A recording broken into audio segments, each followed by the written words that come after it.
Sealdah station থেকে সাউথের দিকে ৮টা ১৫-র নামখানা লোকাল ধরে চলে আসতে হবে জয়নগর মজিলপুর।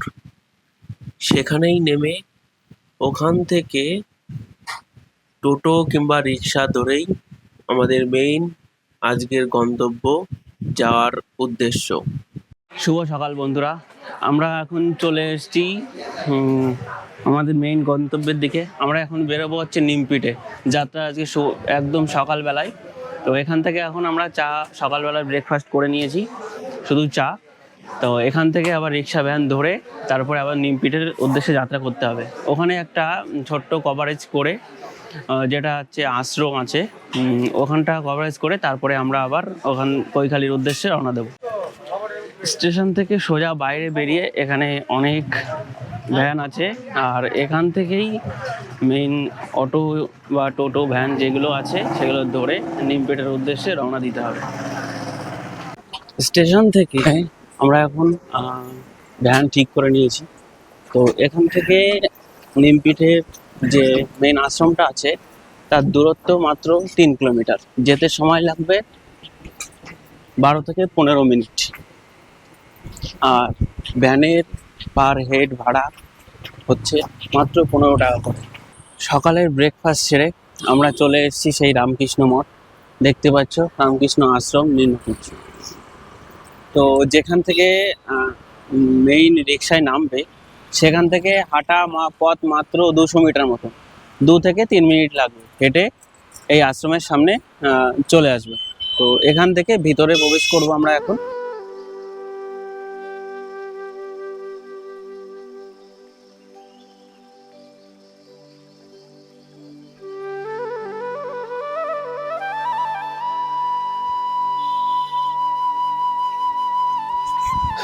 আস্তে আস্তে প্রবেশ করছি রামকৃষ্ণ আশ্রমের ভেতরটা। তো এখানকার দৃশ্যটা দেখতে পাচ্ছ। তো দু সাইড দিয়ে বড় বড় গাছ, আর তারই মাঝখান দিয়ে একটা রাস্তা। তো সামনেই দেখছো যে আশ্রমের মেইন জায়গাটা। তো এখানকার দৃশ্যটা সত্যি অপূর্ব সুন্দর, আর এটাই হচ্ছে মেইন আশ্রম।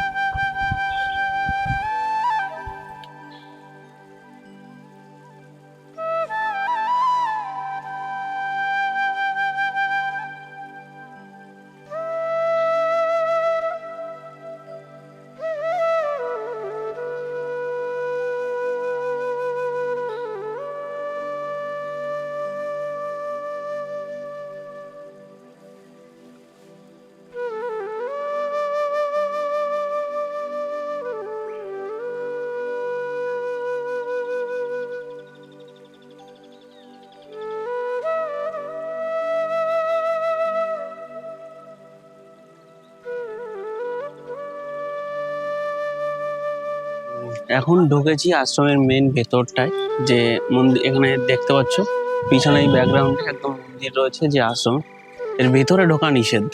তো এখান থেকেই হ্যাঁ, এখানে ভিতরে ঠাকুর দেখা যাবে, কিন্তু ছবি তোলা একদম পুরোপুরি নিষিদ্ধ আছে এখানটায়।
ফাইনালি চলে এসেছি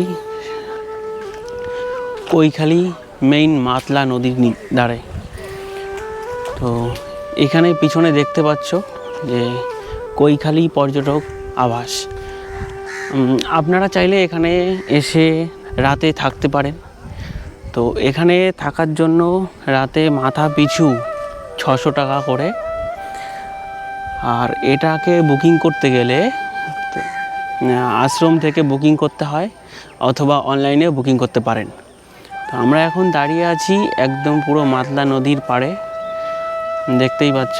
আর চারিদিকে পুরো সবুজে সবুজ, একদম সবুজে আয়রণ। আর এখানে প্রচুর পরিমাণে জল। এখন জলের পরিমাণটা এখন এতটাই বেড়ে গেছে যে ওপর পর্যন্ত জল চলে এসছে। এটা হচ্ছে সেই মাতলা নদীর একদম যাওয়ার উপযুক্ত রাস্তা। আর পাশেই দেখতে পাচ্ছ পুরো জঙ্গল, যেটা একদম ম্যানগ্রোভ অভয়ারণ্য যেটা আছে জলের ভিতরে। আর একটু সামনে এগিয়ে গেলেই দেখতে পাবে মাতলা নদী।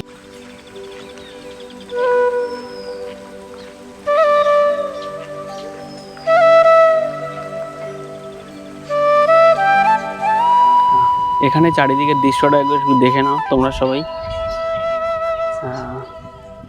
একদম ডান দিকে রয়েছে পুরো মাতলা নদী, আর সাইড দিয়েই রয়েছে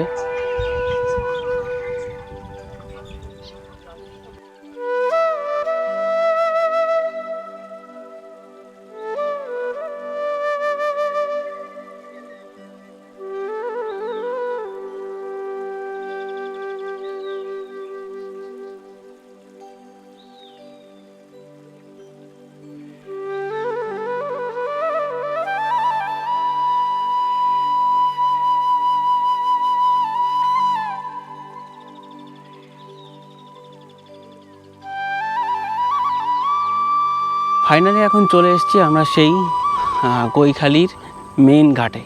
তো এখান থেকেই তোমরা সারা দিনের জন্য লঞ্চ ভাড়াও করে নিতে পারো, মাথা পিছু 10 টাকা করে এখান থেকে চড়ার জন্য ইউজ করতে পারো। তো এখন আমরা সেই মেইন ঘাটের দিকে আস্তে আস্তে যাব। তো গিয়ে একটু লঞ্চে উঠবো, কিছুটা দূর যাওয়ারও চেষ্টা করব, দেখি এখন কত দূর নিয়ে যাওয়া যায়। তো এটাই দেখতে পাচ্ছ, সেই পিছনেই সেই লঞ্চগুলো দাঁড়িয়ে রয়েছে, আর পিছনের সৌন্দর্য ভিউটাও দেখতে পাচ্ছ তোমরা। চলো আস্তে আস্তে সামনে যাওয়া যাক।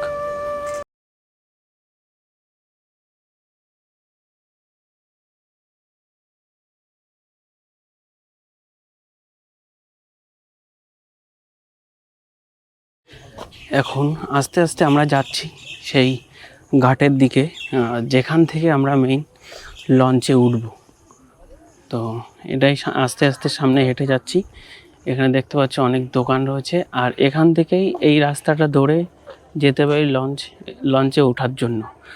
আর এখানে সুন্দর ভিউটা, এখন আকাশটা এত সুন্দর পরিষ্কার হয়ে গেছে। কিছুক্ষণ আগে সামান্য বৃষ্টি হয়েছে, বৃষ্টির জন্য আকাশটা পুরো পরিষ্কারও হয়ে গেছে। তো এবার আমরা যাব আস্তে আস্তে লঞ্চে। মেঘ কেটে গিয়ে আবার যখন নতুন সূর্যের আলো উদয় হয়েছে, এটাই হচ্ছে তার দৃশ্য। এই দৃশ্যটা একদম মেঘ কেটে বেরিয়ে এসছে আলো।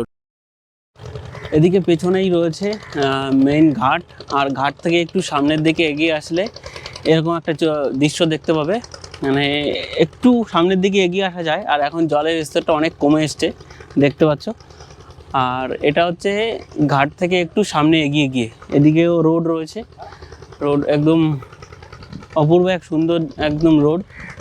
তো আস্তে আস্তে আমরা এদিকে যাচ্ছি, দেখি এদিকে আর কিছু দেখার মতো আছে কিনা। আর জায়গাটা সত্যি খুবই অসাধারণ জায়গা। কলকাতা থেকে কিছু অল্প সময়ের দূরত্বে, একদিনের ট্যুরও করতে পারো, দুদিনের ট্যুর, খুবই অল্প বাজেটের মধ্যে এখানে একদিন কিংবা দুদিন, একদিনেও চলে যেতে পারো, এমন একটা জায়গা। এখান থেকে আস্তে আস্তে হালকা একটা ছোট্ট সিঁড়ি টাইপের করা আছে, যেটা দিয়ে আস্তে আস্তে নিচে নামা যায়। বা এখানে জল যখন বেশি উপরে উঠে আসে তখন মানে এখান থেকে নামাও যায় আর এটাও খুবই একটা ছোট্ট জায়গার মধ্যে খুব ভালো করেছে, দেখতে পাচ্ছ। আর আমি এখন একটু মানে উপর থেকে একটু নিচে নেমে দাঁড়িয়ে আছি। এখানেই রয়েছে ছোট ছোট লঞ্চ, যা ঘাটের পাশে রয়েছে। আর জল এখন অনেকটা কমে এসছে, সেই জন্য নৌকাগুলো হালকা মাটির উপরে দাঁড়িয়ে রয়েছে। এবার হচ্ছে আমাদের কিছু সুন্দর দৃশ্য নেওয়ার পালা। একদিকে রয়েছে ছোট ছোট নদী আর অন্যদিকে রয়েছে মাতলা নদী।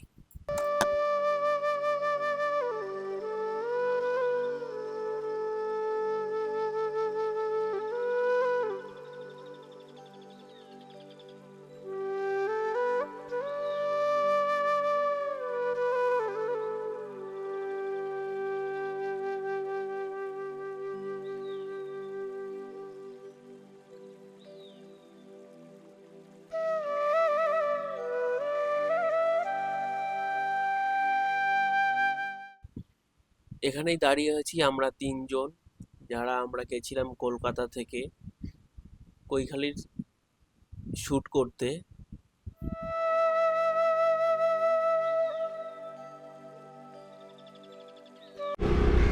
তো এটা হচ্ছে কৈখালি আশ্রম। তো এই আশ্রমটার ভেতরে ফটো তোলা একদম নিষিদ্ধ। তো বাইরে থেকে যতটা পারি ততটাই দেখিয়ে দিচ্ছি। তোমরা যারা নতুন আছো, তো এখনও যে এই চ্যানেলের সদস্য হওনি, তারা চ্যানেলটা সাবস্ক্রাইব করে দিও, লাইক অ্যান্ড শেয়ার করে দিও। আজকের মতো এই পর্যন্ত।